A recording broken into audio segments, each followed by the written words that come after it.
ये एक सर्कल है, ठीक है। ये जो बीच में पॉइंट है उसको बोलते हैं सेंटर। सेंटर से सर्कल के ऊपर कोई भी पॉइंट हो वहां तक की जो लाइन होती है उसको बोलते हैं रेडियस। सर्कल पे कोई भी दो पॉइंट ले लो और वो दोनों पॉइंट ज्वाइन कर दो, ठीक है, तो उसको बोलते हैं कॉर्ड। लेकिन अगर वो कॉर्ड सेंटर से पास हो रहा हो तो उसको बोलते हैं डायमीटर। एंड डायमीटर को आप अच्छे से ऑब्जर्व करो यहाँ पे फिगर में, तो देखो ये ओ बी एक रेडियस है तो उसको मैं आर बोल सकता हूं रेडियस, ओ सी भी एक रेडियस है आर। तो पूरे डायमीटर में बीसी में कितने आर है? दो आर है ना, एक आर और दो आर, तो मैं डायमीटर डी उसको 2r लिख सकता हूं, ठीक है। तो ये फॉर्मूला बन गया, diameter is equal to 2r। फिर हमने देखा था सरकमफ्रेंस। सरकमफ्रेंस मतलब ये जो सर्कल की आउटलाइन है ना, ये पूरी इसका लेंथ। और ये लेंथ कैसे मेजर करते हैं? आपको ये फॉर्मूला याद रखना है। फॉर्मूला क्या है? Circumference c is equal to pi D. D का मतलब होता है डायमीटर, पाई मतलब एक कांस्टेंट है जिसका वैल्यू आपको पता है और वो है 22/7। और आपको अगर डेसिमल में पसंद है तो इसको डिवाइड करके 3.14 आता है, ठीक है। तो पाई का वैल्यू याद रखना है 22/7। तो सरकमफ्रेंस का फॉर्मूला क्या है? पाई डी, या फिर आप डी के जगह पे 2r लिखोगे तो वो बन जाएगा 2 पाई आर। बहुत अच्छे से याद रखना है, पाई डी एंड 2 पाई आर, ठीक है। चलो प्रैक्टिस एट 42 शुरू करते हैं। तो इसमें फर्स्ट क्वेश्चन दिया है कंप्लीट द टेबल बिलो, और टेबल में रेडियस, डायमीटर और सरकमफ्रेंस के कॉलम बने। देखो यहाँ पे रेडियस दिया हुआ है और डायमीटर और सरकमफ्रेंस फाइंड करना है। नेक्स्ट क्वेश्चन में डायमीटर दिया है और रेडियस एंड सरकमफ्रेंस फाइंड करना है। बाकी क्वेश्चंस में भी कुछ वैल्यूज मिसिंग है, वो हमें फॉर्मूला यूज करके फाइंड करनी है। चलो फर्स्ट क्वेश्चन सॉल्व करते हैं। तो इसमें फर्स्ट क्वेश्चन में रेडियस 7 सेंटीमीटर दिया है, डायमीटर और सरकमफ्रेंस नहीं दिया है, तो हम लोग रेडियस 7 सेंटीमीटर लिखते हैं, डायमीटर और सरकमफ्रेंस नहीं दिया है। अब हमको क्या पता है? हमको डायमीटर कैसे फाइंड करने का रेडियस से पता है। कैसे? We know the formula D is equal to 2r। Diameter में दो रेडियस होता है ना, 2r का मतलब 2 इंटू आर। अब r का वैल्यू क्या है बताओ? r का वैल्यू देखो यहाँ पे दिया हुआ है 7 सेंटीमीटर, तो r के जगह पे लिख दो 7 centimetre. 2 into 7 centimetre is 14 centimetre, तो d का वैल्यू आपको आ गया 14 सेंटीमीटर्स। तो मैंने यहाँ पे d के जगह पे लिख दिया 14 सेंटीमीटर। अब पूछा है सरकमफ्रेंस। देखो सरकमफ्रेंस क्या आता है? सरकमफ्रेंस का फॉर्मूला भी हमको पता है। सरकमफ्रेंस को हमने c बोला है, c का फॉर्मूला है पाई d, राइट। अब बताओ पाई का वैल्यू क्या है? पाई का वैल्यू हमको पता है, वो है 22/7। डायमीटर का वैल्यू क्या है? देखो डी के जगह पे आ जाएगा 14 सेंटीमीटर्स, तो यहाँ पे आ गया 14, 7 1 जा 7 2 जा, ऊपर बचा 22 इंटू 2 विच इज 44। तो सरकमफ्रेंस का वैल्यू आ गया 44 सेंटीमीटर। ये सरकमफ्रेंस का यूनिट सेंटीमीटर क्यों है आपको समझाना। सरकमफ्रेंस क्या है? एक लेंथ है ना, सर्कल के आउटर लाइन का लेंथ। तो लेंथ का यूनिट हमेशा सेंटीमीटर, किलोमीटर, मीटर ऐसा होता है, इसलिए सरकमफ्रेंस का यूनिट भी सेंटीमीटर आया है यहाँ पे। क्यों? बिकॉज ये डी जो था वो भी सेंटीमीटर में था, ठीक है। चलो नेक्स्ट क्वेश्चन करते हैं। अब सेकेंड क्वेश्चन में डायमीटर 28 सेंटीमीटर दिया है, तो डायमीटर लिख दिया, रेडियस और सरकमफ्रेंस नहीं दिया है, तो हमने रेडियस और सरकमफ्रेंस में क्वेश्चन मार्क डाला।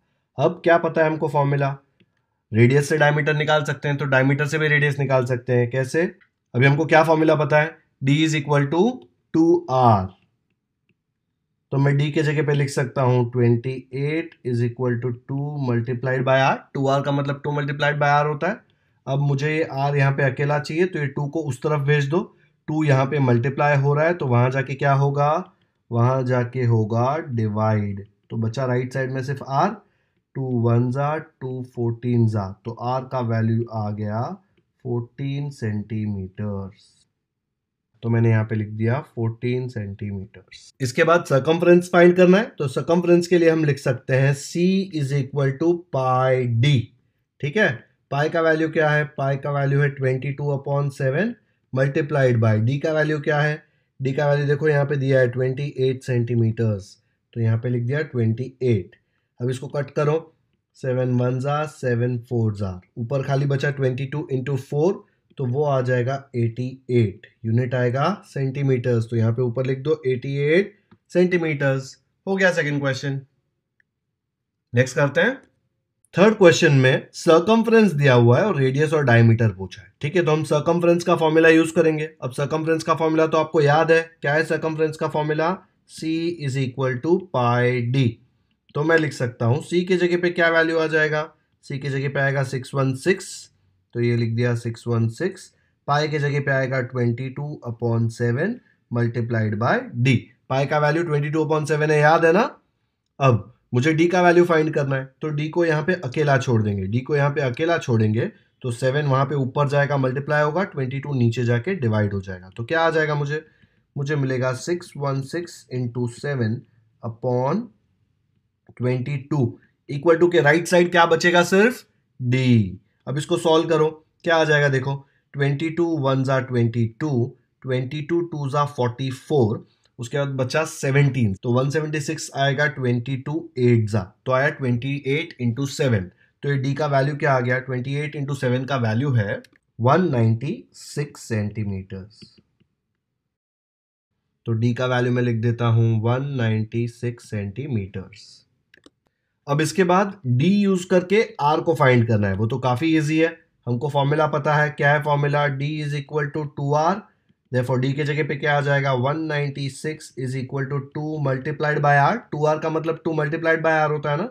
अब देखो यहाँ पे आर की वैल्यू निकालनी है, तो ये 2 को उस तरफ भेज देंगे, तो उस तरफ जाके वो क्या हो जाएगा?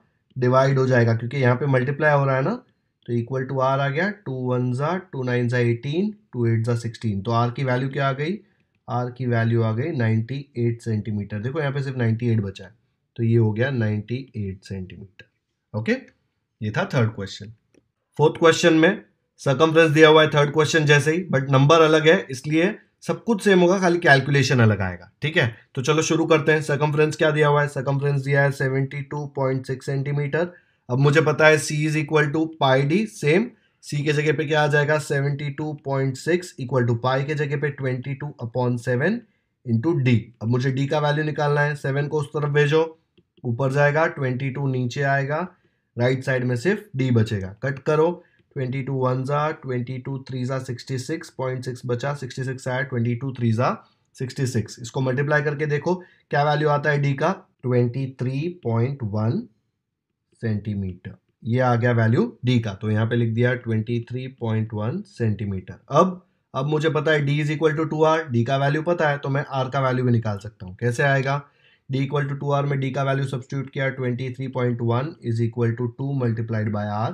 मुझे r का वैल्यू चाहिए, तो r को वहीं पे रखा, ये 2 को नीचे भेज दिया, तो आ जाएगा 23.1 डिवाइड बाय 2। अभी डिवाइड करके देखो, यहाँ पे देखो ऊपर मैंने डिवीजन किया हुआ है, 23.1 डिवाइड बाय 2, आंसर आया 11.55। तो मैं यहाँ पे इसके जगह पे लिख दूंगा 11.55 centimetre is equal to R, और ऊपर क्या भर देंगे हम यहाँ पे? आर के जगह पे 11.55 सेंटीमीटर। हो गया फोर्थ क्वेश्चन भी। तो ये फर्स्ट क्वेश्चन पूरा सॉल्व हो गया है। एक बार अच्छे से पूरा टेबल देख लो, आया आपको समझ में? हमने सिर्फ दो फॉर्मूले यूज किए हैं, C equal to pi D and दूसरा फॉर्मूला है D is equal to 2r। ठीक है, काफी सिंपल था ना। चलो नेक्स्ट क्वेश्चन करते हैं। अब सेकेंड क्वेश्चन में पूछा है, if the circumference of a circle is 176 centimetre. Circumference आपको दिया है, फाइंड इट्स रेडियस। आपको रेडियस फाइंड करना है। आप जल्दी से एकदम कमेंट सेक्शन में मुझे बताइए कि कौन सा फॉर्मूला यूज करेंगे और रेडियस कितना आता है। ठीक है, बहुत ही सिंपल है। हमने पूरा फर्स्ट क्वेश्चन जो है उसमें 4 प्रॉब्लम्स ऐसे सॉल्व किए हैं जिसमें सर्कमफ्रेंस रेडियस का रिलेशन दिया हुआ था। ठीक है, एकदम ही सिंपल है। जल्दी से कमेंट सेक्शन में जाके आंसर दीजिए। तो अब वेरीफाई करो कि क्या आपका आंसर राइट है या गलत है। सॉल्यूशन में हम लिखेंगे सर्कमफ्रेंस इज इक्वल टू, कितना दिया है सर्कमफ्रेंस? सर्कमफ्रेंस दिया है 176 सेंटीमीटर। बट मुझे पता है कि सर्कमफ्रेंस C का फॉर्मूला, ये C है ना, C का फॉर्मूला है 2 पाई r। r का मतलब क्या होता है? r is nothing but radius. तो मैं लिख सकता हूं C के जगह पे 176 is equal to 2 into pi की वैल्यू क्या है? 22/7 इंटू r मुझे नहीं पता। अब r नहीं पता है तो r को यहाँ पे अकेला रहने दो, नीचे वाले 7 को उधर भेजो, और ये 2 इंटू 22 जो है वो वहां जाके नीचे आ जाएगा। तो क्या मिलेगा मुझे मिलेगा 176 इंटू 7, और नीचे आ जाएगा 2 इंटू 22, और राइट साइड में बचा सिर्फ आर। अब इसको कट करके देखो क्या आता है। सबसे पहले तो 22 वन ज़ा 22, 8 ज़ा 176, करेक्ट। 2 वन ज़ा 2 4 ज़ा, तो ऊपर खाली 4 इंटू 7 बचा, तो 4 इंटू 7 होता है 28। तो आर का वैल्यू क्या आ गया, 28 सेंटीमीटर्स। तो मैं फाइनल आंसर क्या लिख सकता हूं, the radius of the circle is 28 centimetres. हो गया, आया समझ में। तो अब इसमें हम लोग ने नया फॉर्मूला यूज किया, C equal to 2 pi R. ये फॉर्मूला भी मैंने आपको सिखाया था, काफी सिंपल है। अगर आप पाई डी वाला यूज करते हैं ना फॉर्मूला, तो पहले आपको डायमीटर मिलता, फिर diameter equal to 2r use करके रेडियस का वैल्यू मिलता। ये वाला फॉर्मूला यूज करके डायरेक्ट रेडियस का वैल्यू मिल गया ना, इसलिए मैंने ये वाला फॉर्मूला यूज किया। सपोज यहाँ पे क्वेश्चन में दिया होता फाइंड इट्स डायमीटर, तो आप कौन सा फॉर्मूला यूज करते, फाइंड इट्स डायमीटर पूछा होता खाली, तो C equal to pi D use करते, तो हमको डायमीटर का वैल्यू मिल जाता। ठीक है, चलो नेक्स्ट क्वेश्चन करते हैं। तो नेक्स्ट में पूछा है the radius of a circular garden is 56 metres. ठीक है, रेडियस दिया हुआ है। What would it cost to put a 4 round fence around this garden at a rate of 40 rupees per metre. तो ये क्वेश्चन में क्या दिया है, क्वेश्चन में एक गार्डन दिया है। ठीक है, अब वो गार्डन में रेडियस दिया हुआ है, radius R is equal to 56 metres. ठीक है, अब वो पूछ रहा है इसके अराउंड 4 बार फेंस लगानी है, 1 2 3 4, 4 राउंड लगानी है, तो उसका कॉस्ट क्या होगा। ठीक है, पर मीटर कॉस्ट दिया है। अब मुझे बताओ ये लेंथ मुझे फाइंड आउट करना है, ये वाला, ये लेंथ को क्या बोलते हैं, ये लेंथ को बोलते हैं सरकमफ्रेंस। तो मुझे वो लेंथ फाइंड करनी है, तो मैं सरकमफ्रेंस फाइंड करूंगा। तो मैं क्या लिखूंगा, now circumference is equal to 2 pi R. Radius दिया ना यहाँ पे क्वेश्चन में, इसलिए आर वाला फॉर्मूला यूज किया। ठीक है, तो 2 इंटू पाई का वैल्यू बताओ जल्दी से, यस 22/7 इंटू आर का वैल्यू देखो ऊपर दिया हुआ है 56 मीटर्स, तो ये आ गया 56 मीटर्स। ठीक है, ये सरकमफ्रेंस को मैंने लिख दिया C। अब ये कट करके देखो क्या आता है, 7 1 ज़ा 7 8 ज़ा, मल्टीप्लाई करो क्या आ रहा है, मल्टीप्लाई करके 22 2 ज़ा 44, 44 8 ज़ा 352 मीटर्स। तो सरकमफ्रेंस का वैल्यू आ गया 352 मीटर्स। अब ये सरकमफ्रेंस है, हमको पता है कि एक बार पूरा फेंस लगाने के लिए जो लेंथ लगेगा, this is nothing but circumference, है ना। एक बार लेंथ लगाया उसको सरकमफ्रेंस ही बोलते हैं ना, ये वाला जो लेंथ आएगा वो। तो मैं लिख सकता हूं ना, length of fence required for one round around the garden is equal to circumference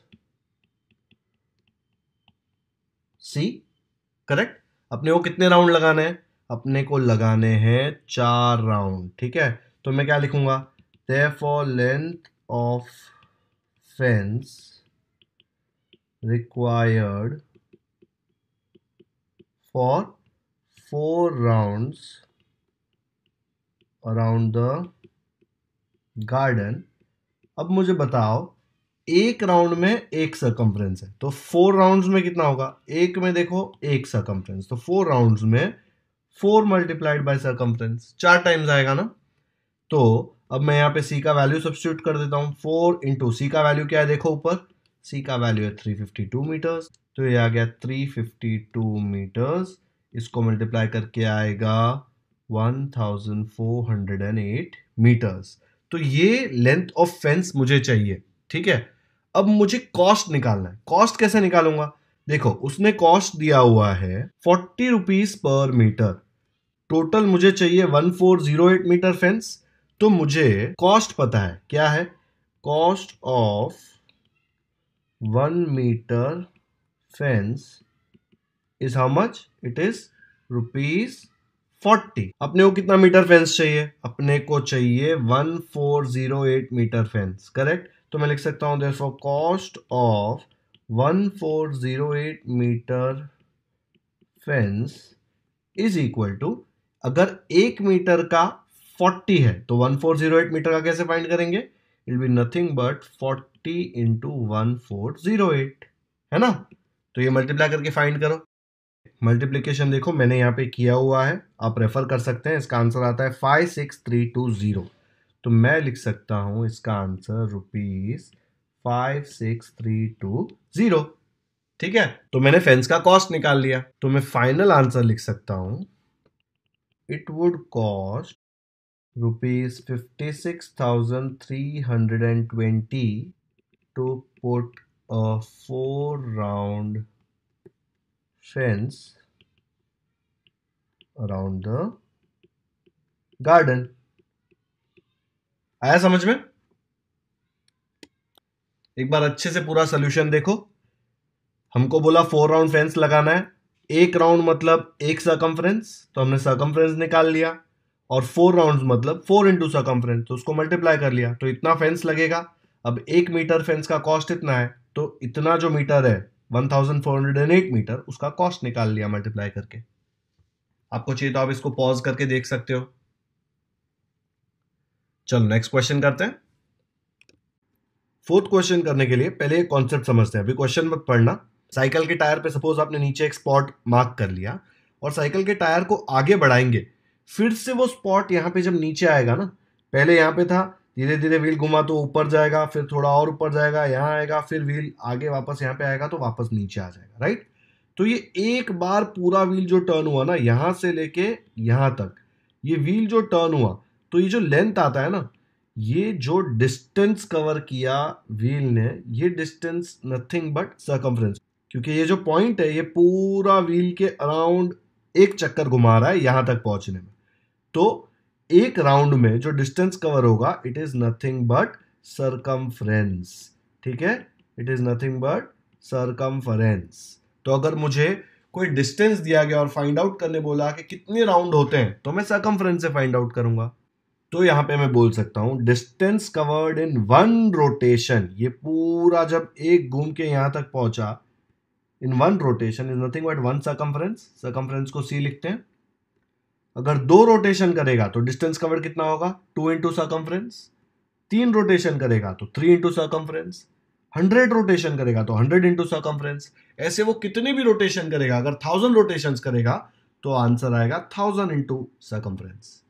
ठीक है, तो हम डिस्टेंस कवर्ड फाइंड आउट कर सकते हैं यूजिंग सर्कमफ्रेंस। चलो अब ये कॉन्सेप्ट यूज करके फोर्थ क्वेश्चन सॉल्व करते हैं। तो यहां पे मैं क्या ऐसे बोल सकता हूं, देयरफॉर डिस्टेंस कवर्ड, चलो आपको नहीं पता है नंबर, हो सकता है n rotations will be equal to, ये 100 की जगह पे क्या आ जाएगा, n इंटू सी। बोल सकता हूं, यहां पे अच्छे से ऑब्जर्व करो, 1 rotation 1 into C, 2 rotations 2 into C, 3 rotations 3 into C, 100 rotations 100 into C, n rotations n into C.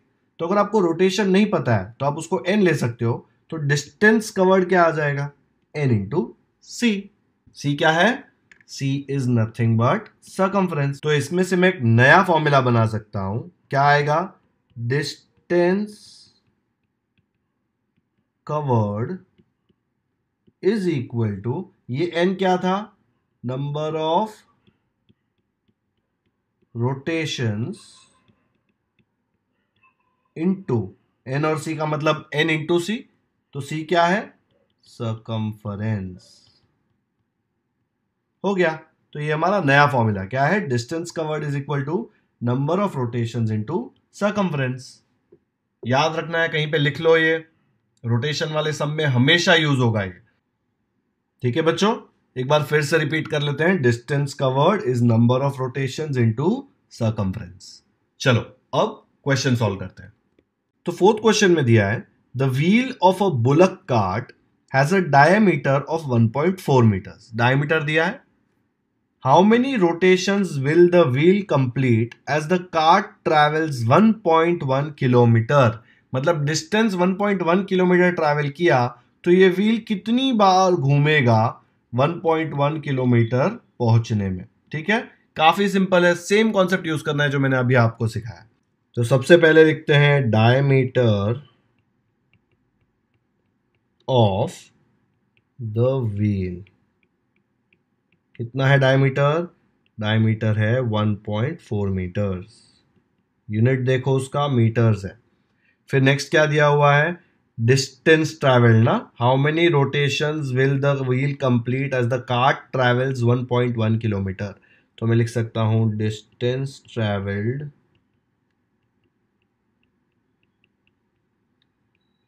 Bye the cart is equal to 1.1 kilometre. अब देखो ये किलोमीटर में है, ये मीटर में, तो ये किलोमीटर को मीटर में कन्वर्ट करते हैं। कैसे करेंगे? 1.1 into 1000 metres, because 1 kilometre is 1000 metres. ये कन्वर्जन हमको पता है ना, मल्टीप्लाई करके आएगा 1100 मीटर्स। तो हमको दिया है distance travelled by cart and diameter of the wheel. अभी हमको पता है रोटेशन जब भी आता है तो हमको सर्कमफ्रेंस निकालना पड़ता है, तो हम सर्कमफ्रेंस निकाल लेते हैं पहले से। क्या आएगा? Circumference C of the wheel is equal to, कौन सा फॉर्मूला यूज करेंगे सर्कमफ्रेंस के लिए? डायमीटर डी दिया हुआ है ना, ये डी है, तो मैं यूज करूंगा पाई डी। पाई का वैल्यू है 22/7। डी का वैल्यू क्या है? डी का वैल्यू दिया है 1.4 मीटर्स। तो 1.4 मीटर्स कट करके देखो क्या आता है। 7 1 जा 7 0.2 जा, मल्टीप्लाई करके आएगा 4.4 मीटर्स। तो ये मुझे C का वैल्यू मिल गया 4.4 मीटर्स। तो अब हमने C निकाल लिया। उसने पूछा क्या है?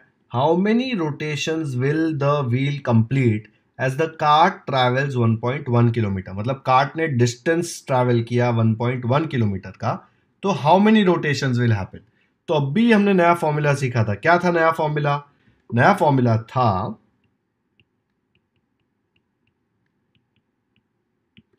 Distance travelled is equal to number of rotations multiplied by circumference। अब बताओ डिस्टेंस ट्रैवल्ड क्या है? डिस्टेंस ट्रैवल्ड देखो यहाँ पे दिया हुआ है 1100 मीटर्स, हमने कन्वर्ट किया था उसको, तो यहाँ आ जाएगा 1100 is equal to number of rotations. हमको पता है क्या? नहीं पता, तो नंबर ऑफ रोटेशंस ऐसे ही लिख दिया, ठीक है, मल्टीप्लाइड बाय सर्कमफ्रेंस का वैल्यू क्या है? देखो यहाँ पे हमने अब भी निकाला 4.4 मीटर्स। तो इसको कैसे सॉल्व करेंगे? मुझे नंबर ऑफ रोटेशंस का वैल्यू चाहिए, तो मैं 4.4 को वहाँ पे शिफ्ट कर दूंगा, तो क्या आ जाएगा? therefore 1100 डिवाइड बाय 4.4, और राइट साइड में सिर्फ क्या बचा? Number of rotations. डिवाइड करके इसका वैल्यू निकालो। इसका डिवीजन अभी मैं आपको बताता हूँ नीचे कैसे करते हैं। तो हमको दिया है 1100 अपॉन 4.4, इसको मैं लिख सकता हूँ 1100 अपॉन 44 अपॉन 10। ये 4.4 को मैं डेसिमल में से कन्वर्ट कर सकता हूँ ना, डेसिमल पॉइंट के बाद एक डिजिट है इसलिए नीचे 10 आ गया, ठीक है। अब ये जो 10 है यहाँ पे नीचे, जब इसको ऊपर भेजूंगा तो ये मल्टीप्लाई हो जाएगा, तो हो जाएगा 1100 अपॉन 44 और यहाँ पे 10 से मल्टीप्लाई हो जाएगा, ठीक है। तो अब 44 देखो कौन से टेबल में कटेगा? 11 में, तो मैं बोलूँगा 11 4 जा 44, 11 100 जा 1100, फिर 4 1 जा 4, 4 25 जा 100, तो क्या बचा? 25 into 10 which is nothing but 250। तो ये 1100 अपॉन 4.4 का आंसर आ गया 250, ठीक है। तो अभी मैं इसके यहाँ पे सीधा आंसर लिख सकता हूँ 250, ओके। तो आ जाएगा 250 equal to number of rotations. यही पूछा था ना उसने। एक बार ऊपर क्वेश्चन देखो, उसने पूछा है how many rotations will the wheel complete as the cart travels 1.1 kilometre. तो फाइनल आंसर क्या लिखेंगे? हम फाइनल आंसर लिखेंगे the wheel completes 250 rotations as the cart travels 1.1 kilometres. हो गया, आया समझ में? एक बार पूरा सोल्यूशन अच्छे से देखो। पहले दिया था डायमीटर ऑफ द व्हील, फिर डिस्टेंस ट्रैवल किलोमीटर में दिया था, डायमीटर मीटर्स में था, इसलिए हमने डिस्टेंस ट्रैवल को भी मीटर्स में कन्वर्ट कर दिया। फिर सर्कमफ्रेंस सी निकाला। अब उसने पूछा है how many rotations will the wheel complete. Rotation का हमने फॉर्मूला समझा था, क्या था formula? Distance travelled is equal to number of rotations into circumference. Distance travelled हमने यहां से सब्स्टिट्यूट किया, नंबर ऑफ रोटेशंस हमको नहीं पता है तो ऐसे ही लिख दिया, सर्कमफ्रेंस का वैल्यू 4.4 मीटर सब्स्टिट्यूट किया, ये 4.4 मीटर को वहां भेजा तो नंबर ऑफ रोटेशंस का वैल्यू आया 1100 अपॉन 4.4। अब इसको मैंने आपको रफ वर्क में सॉल्व करके बताया कि इसका आंसर आता है 250, तो हमको नंबर ऑफ रोटेशंस का आंसर आ गया 250। हो गया। तो चलो बच्चों समझते हैं पेरीमीटर और एरिया में डिफरेंस क्या है। तो इसके पहले के लेक्चर में हमने देखा था पेरीमीटर क्या होता है। पेरीमीटर मतलब कोई भी शेप के अराउंड आप उसके सारे साइड्स का मेजरमेंट जब ले लेते हो और ऐड करते हो तो उसको बोलते हैं पेरीमीटर। ठीक है, तो यहाँ पे देखो ये वाला जो स्लाइडिंग विंडो है, आपने ये विंडो काफी जगह पर देखा होगा, स्कूल में भी होगा शायद। उसके अराउंड ऐसी जो फ्रेम होती है, वो फ्रेम के हर एक साइड का लेंथ आप मेजर करके ऐड करोगे तो आपको क्या मिलेगा? पेरीमीटर। अब एरिया क्या होता है? एरिया मतलब ये जो बीच में ग्लास लगी है ना, ये ग्लास कितना लगा वो एरिया होता है। ठीक है, मतलब मैं ये पूरा जो एरिया है वो मेजर करूंगा, ये जो पार्ट है वो, तो ये ग्लास कितना लगेगा वो फाइंड आउट करना है मुझे, तो मुझे क्या निकालना पड़ेगा? एरिया। और अगर मुझे फाइंड आउट करना है कि ये जो बाजू में फ्रेम लगी है एल्यूमिनियम की, दिख रही है एल्यूमिनियम फ्रेम यहाँ पे, वो कितनी लगेगी वो मेजर करना है, तो मैं फाइंड आउट करूंगा पेरीमीटर। तो आपको समझ में आया दोनों में डिफरेंस क्या है? इंप्लीमेंटेशन भी समझ में आया ना? अगर आपको दुकान पे जाके लेना है ये विंडो तो आपको एल्यूमिनियम कितना लेना पड़ेगा? पेरीमीटर के हिसाब से लेना पड़ेगा। आपको ग्लास कितना लेना पड़ेगा? ग्लास आपको एरिया के हिसाब से लेना पड़ेगा। ठीक है, चलो फॉर्मूले सीखते हैं। तो बच्चों हमको ये वाले प्रैक्टिस सेट में दो शेप्स के फॉर्मूले हैं, एक है स्क्वायर और दूसरा है रेक्टेंगल। स्क्वायर में ये शेडेड पोर्शन दिख रहा है आपको, हाँ वही वाला। इसका सपोज स्क्वायर का साइड ये है, तो एरिया ऑफ स्क्वायर क्या आएगा? Area of square will B side multiplied by side.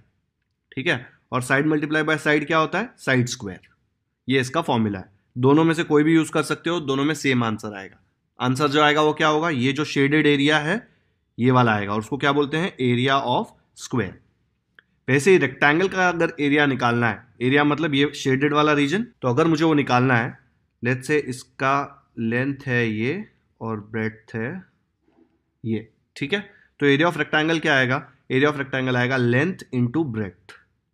ठीक है, ये वाला जो शेडेड रीजन है पूरा, ये अगर मुझे निकालना है तो उसका फॉर्मूला है लेंथ इंटू ब्रेड्थ। इसमें दो फॉर्मूले हैं, स्क्वायर एंड रेक्टेंगल, दोनों फॉर्मूले याद रख लेना है। ठीक है, तो प्रैक्टिस सेट 45 का फर्स्ट प्रॉब्लम करते हैं। If the side of a square is 12 centimetres find its area. तो सबसे पहले लिखेंगे फिगर कौन सा है? फिगर है स्क्वायर। ठीक है, उसका साइड क्या दिया हुआ है? साइड दिया हुआ है 12 सेंटीमीटर्स। क्या पूछा है? एरिया।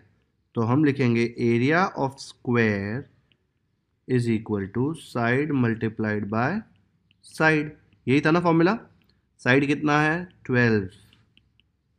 12 इंटू 12 कितना होगा? 144। अभी अगर साइड का यूनिट सेंटीमीटर है तो एरिया का यूनिट क्या होगा? एरिया का यूनिट होगा स्क्वायर सेंटीमीटर।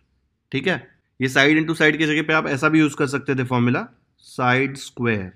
ठीक है, तो क्या आता? साइड की जगह पे आता 12 स्क्वायर। 12 का स्क्वायर क्या होता है? 144। स्क्वायर का मतलब यही होता है, 12 स्क्वायर का मतलब 12 इंटू 12। ठीक है, दोनों सही आंसर है, तो इसका फाइनल आंसर यही आएगा ना, area of square is 144 square centimetres. ठीक है, चलो नेक्स्ट करते हैं। सेकेंड क्वेश्चन है, if the length of a rectangle is 15 centimeter and breadth is 5 centimeter, find its area। तो सबसे पहले क्या पता है हमको? फिगर क्या है? रेक्टेंगल। तो बच्चों ऊपर ये लिखने की आदत इसलिए रखिए क्योंकि अगर आपने फिगर कुछ लिखा, यहाँ पे रेक्टेंगल दिया है और आपने नीचे स्क्वायर का फॉर्मूला डाला तो रॉन्ग हो जाएगा ना। तो यहाँ पे अगर हमने लिख दिया तो हमको पता होगा कि कौन सा फॉर्मूला यूज करना है। ठीक है, चलो तो रेक्टेंगल है, उसका लेंथ कितना दिया हुआ है? लेंथ दिया हुआ है 15 सेंटीमीटर और ब्रेड्थ कितना है? देखो यहाँ पे 5 सेंटीमीटर। तो हमको पूछा है एरिया ऑफ रेक्टेंगल, क्या आएगा फॉर्मूला? फॉर्मूला आएगा लेंथ इंटू ब्रेड्थ। यही होता है ना, लेंथ कितना है? 15 और ब्रेड्थ है 5। 15 5 ज़ा 75। यूनिट्स क्या आएगा? यहाँ पे सेंटीमीटर है तो यूनिट्स आएगा स्क्वायर सेंटीमीटर। सिंपल है ना। फाइनल आंसर यही आएगा, the area of rectangle is 75 square centimetre. यही पूछा है। देखो आपको चाहिए तो आप स्क्रीनशॉट ले सकते हो, वीडियो पॉज करके देख सकते हो। चलो नेक्स्ट क्वेश्चन करते हैं। थर्ड क्वेश्चन है, the area of rectangle is 102 square centimetre. तो एरिया दिया हुआ है आपको, ओके बच्चों। If its length is 17 centimetre, length भी दिया हुआ है। What is its perimeter. अच्छा, सीधा पेरीमीटर पूछा है, ठीक है। एरिया दिया है, लेंथ दिया है और पेरीमीटर पूछा है, तो हम लोग क्या लिखेंगे, हम लिखेंगे पहले तो फिगर का नाम लिखेंगे, क्या है फिगर, रेक्टेंगल, ठीक है। अब उसका एरिया क्या दिया है, एरिया दिया है 102 स्क्वायर सेंटीमीटर। फिर लेंथ कितना दिया है, देखो यहाँ पे लेंथ दिया है, लेंथ के बाजू में ऐसा एल लिख रहा हूँ, हो सकता है आगे यूज़ करना पड़े इसलिए लेंथ को नाम दे देते हैं एल, 17 सेंटीमीटर। अब ब्रेथ दिया है क्या, ब्रेथ नहीं दिया है, ठीक है, तो हम लिख देते हैं breadth B is equal to question mark, हमको नहीं पता है। पूछा क्या है, पूछा है व्हाट इज इट्स पेरीमीटर, तो हम यहाँ पे लिख देंगे perimeter is equal to question mark, नहीं पता। पेरीमीटर का फॉर्मूला क्या था, पेरीमीटर का फॉर्मूला था 2 टाइम्स एल प्लस बी। अब मुझे बताओ, अगर मुझे पेरीमीटर कैलकुलेट करना है तो मेरे पास लेंथ तो है, देखो यहाँ पे है ना लेंथ, मुझे बी चाहिए, बी है क्या मेरे पास, नहीं है। मतलब मेरा क्वेश्चन क्या हो गया, मुझे ये बी फाइंड करना है। अगर मैं बी फाइंड कर लूंगा तो मुझे पेरीमीटर मिल जाएगा। ये ब्रेथ तो उन्होंने पूछा नहीं है, ठीक है, पूछा क्या है ये, तो ये फाइंड करने के लिए मुझे ये निकालना पड़ेगा ब्रेथ, ठीक है। और ब्रेथ कैसे निकालूंगा, मेरे पास एरिया है, मेरे पास लेंथ है, एरिया का फॉर्मूला यूज करके ब्रेथ निकाल लेंगे। चलो कैसे सॉल्व करेंगे इसको, सबसे पहले लिखेंगे area of rectangle is equal to length into breadth. क्या आ जाएगा लेंथ की जगह पे, लेंथ की जगह पे आएगा 17 मल्टीप्लाइड बाय ब्रेथ की जगह पे क्या लिख सकता हूँ, बी लिख सकता हूँ, नहीं पता है ना मुझे, तो मैंने वहाँ पे लिख दिया बी। एरिया क्या है बताओ, एरिया देखो 102 दिया हुआ है, तो यहाँ पे एरिया के जगह पे मैं लिख दूंगा 102।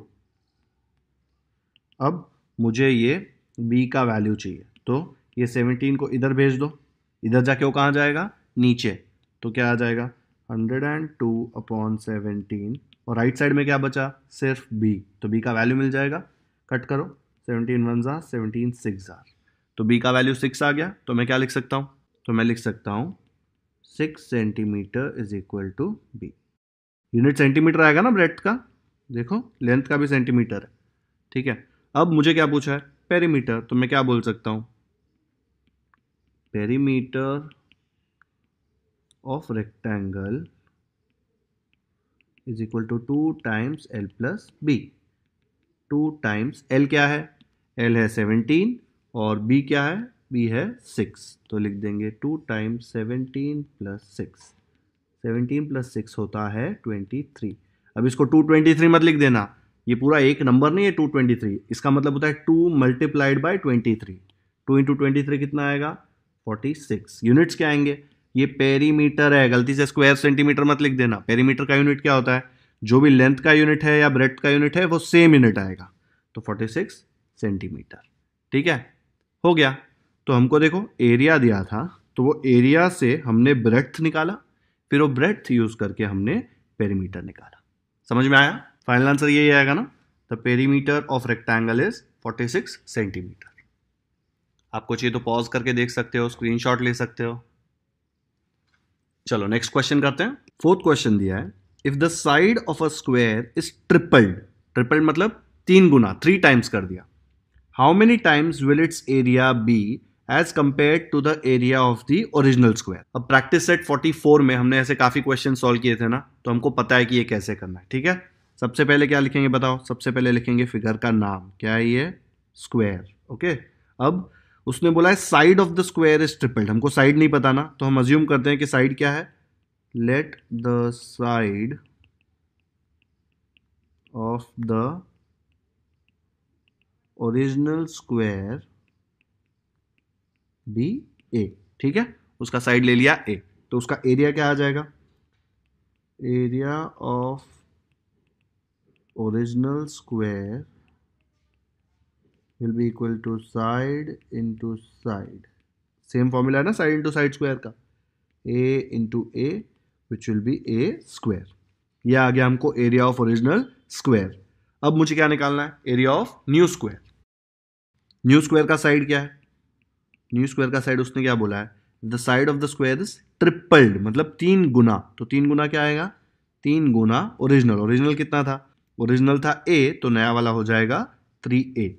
अब इसका एरिया निकालो, area of new square is equal to side multiplied by side. क्या है नया साइड, 3a है, तो मैं लिख दूंगा 3a इंटू 3a, मल्टीप्लाई करो, क्या आ जाएगा, ये 3 इंटू 3 हो जाएगा 9, और ये a इंटू ए क्या आ जाएगा, a इंटू ए आ जाएगा a स्क्वायर। अब अच्छे से देखो, ये a स्क्वायर क्या है, दिख रहा है यहाँ पे दोनों जगह ए स्क्वायर की जगह पे ये लिख सकता हूँ ना, a square is nothing but area of original square. तो मैं लिख देता हूँ इज इक्वल टू 9 टाइम्स क्या आ जाएगा, एरिया ऑफ ओरिजिनल स्क्वायर। तो मुझे क्या मिल गया, मुझे मिल गया एरिया ऑफ न्यू स्क्वायर, यही है ना, ऊपर से कॉपी कर लिया है, area of new square is equal to 9 times area of original square. तो वही तो पूछा था, क्या पूछा था, how many times will its area be as compare to the area of the original square, 9 times आएगा आंसर। आया समझ में, तो फाइनल आंसर क्या लिखेंगे, तो ये आएगा ना final answer, the area of new square will B 9 times the area of original square. हमने फाइंड आउट किया है, आया समझ में।